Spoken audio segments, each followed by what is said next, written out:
Welcome to a new edition of the Neon Jazz interview series with Canadian Jazz Vocalist, composer, and educator Kari Kloot. We caught up with her on May 24, 2020 to talk about her latest 2020 CD, The Architects, during this COVID-19 lockdown world. Living somewhere in the space between jazz and folk, her compositions fit seamlessly into a great tradition of Canadian singer-songwriters like Joni Mitchell. She is still honoring the roots of jazz. You hear it in her music. She's got a great story. Enjoy. But you have a release, The Architects. Talk to me a little bit about what it's like to have new music out during a pandemic. I mean, people probably have a better idea. They probably have more time to listen to music, but you can't do anything live to back it up. Yeah. That was kind of my take on the whole thing, too, is it seems like people are turning to recorded music quite a bit more. So in some ways, that's kind of a good thing. It would be really nice to be able to play live. I would have loved to be able to tour, but, hopefully there will be time to do all of that down the road at some point. One other weird bonus that I never really thought about is now that I'm home more, I actually have more time to dedicate towards actually promoting it and, being around to answer questions and do all those types of things. So that I wasn't necessarily expecting. So that's been kind of nice in a weird way. Yeah, I would imagine so. I think that's the thing about all of this is the adaptability to what's happening. I mean, you got to find ways to, make it work, and that totally makes sense. Talk to me a little bit about your Canadian roots, where you were born and raised, and how jazz became a part of your life. So I grew up about an hour outside of Toronto. And I didn't really come from a musical family. So my dad plays guitar for fun, and he builds guitars for fun. But, other than that, it wasn't necessarily something that was encouraged for me. And then I think when I was maybe 8 or 9, my mom bought a keyboard because she wanted to teach herself. And I just ended up using it more. So eventually they signed me up for lessons, and that's how I got into music. And then I went to high school with an auditioned performing arts program. So once I was there, the jazz program was pretty strong at the school. So that was kind of my entry into jazz. And from there, I went to University of Toronto for my undergrad. And then it kind of just blossomed from there. What about musicians? What albums were you listening to? Who really inspired you? Initially, as a singer, I think probably Ella Fitzgerald and Sarah Vaughan were the first ones that I really checked out. The school that I went to was more interested in swing and bebop and a little bit of the older stuff, so that was kind of my entry. I think that was probably the entry for a lot of people, too.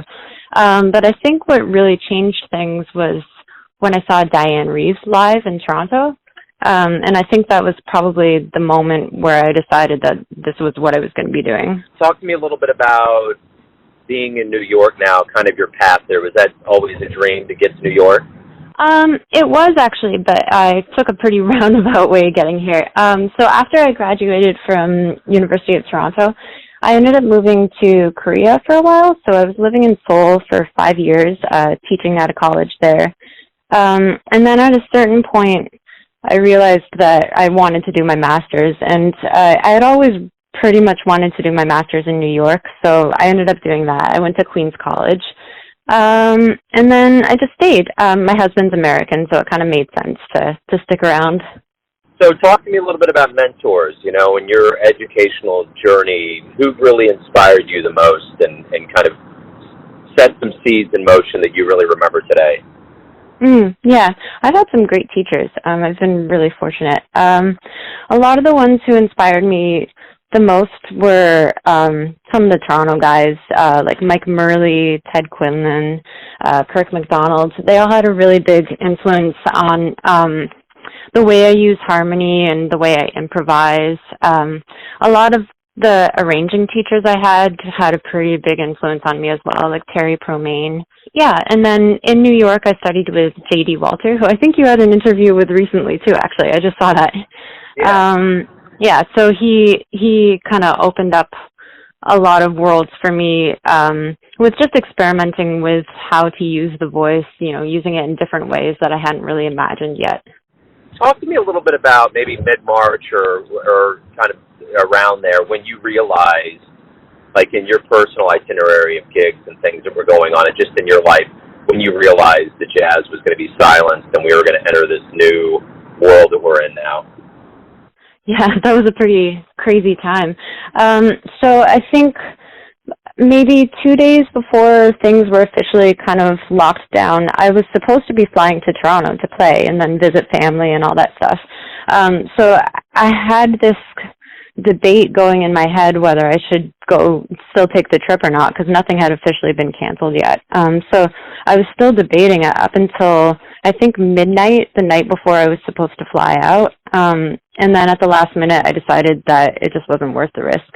So that was kind of surreal, and then it turned out anyway that the gig was canceled, and then the borders were closed a couple days after that, so it's a good thing I didn't go. But yeah, I kind of had two minds about it, I guess. You know, we're so busy and things are so hectic that I was in a weird way relieved to have a little bit of a pause and maybe, you know, catch up on some practicing and writing and all that stuff. Yeah, it's just hard to kind of conceive that we really don't know when we can play live again. So that was kind of a scary thing, and yeah. So it's been intense, and my mood shifts about it, I think, from a day-to-day basis. Talk to me a little bit about what you've been doing, you know, creatively during this absence to kind of keep, you know, things moving. I've been writing a ton. Yeah, I keep a notebook of songs, and I don't always finish them right away. So once we went on lockdown, I took the time to actually finish some of those songs, and I've written a bunch of other ones. I've been reading a lot of poetry. I set a couple songs to Pablo Neruda poetry, so that's been pretty fun. Yeah, and just getting to practice more, that's been a really nice thing. You know, during this time of no live music, obviously, you know, jazz musicians have a unique relationship to the stage. I mean, there's the conversations, and it really functions better live. I mean, I know we have live streams and things like that. So what kind of memories from trips and gigs and playing with other musicians are you drawing on right now that are really, like, that you remember that are really making you just kind of stronger during this time? The band that I recorded with, we had been playing together for a couple years. They had been pretty consistently my quintet.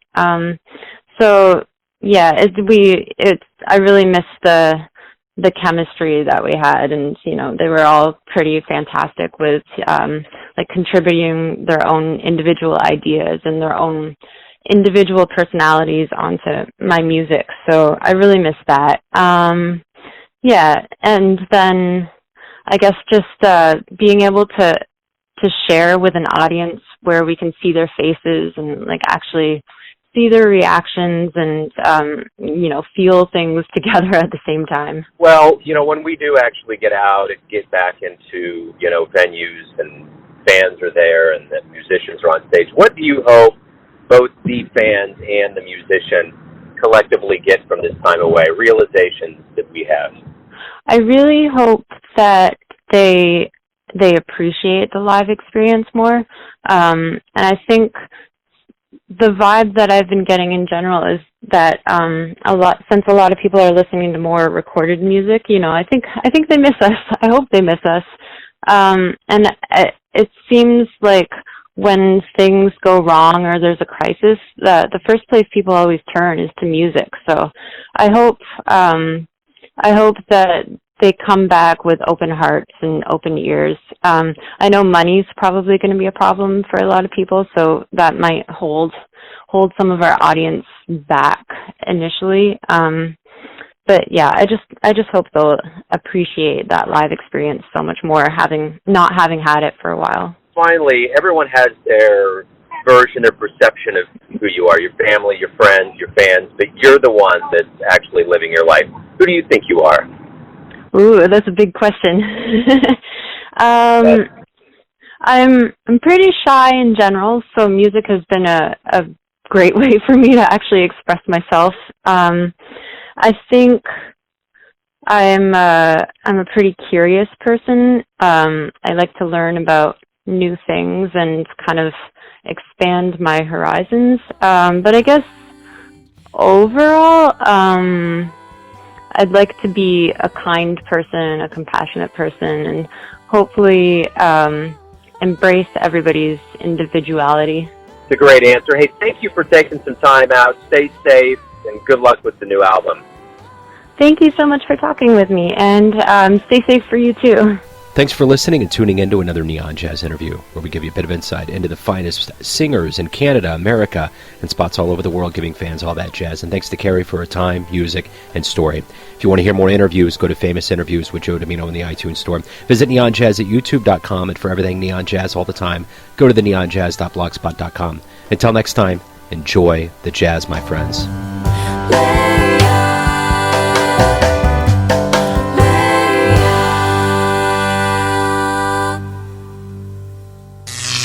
Neon Jazz.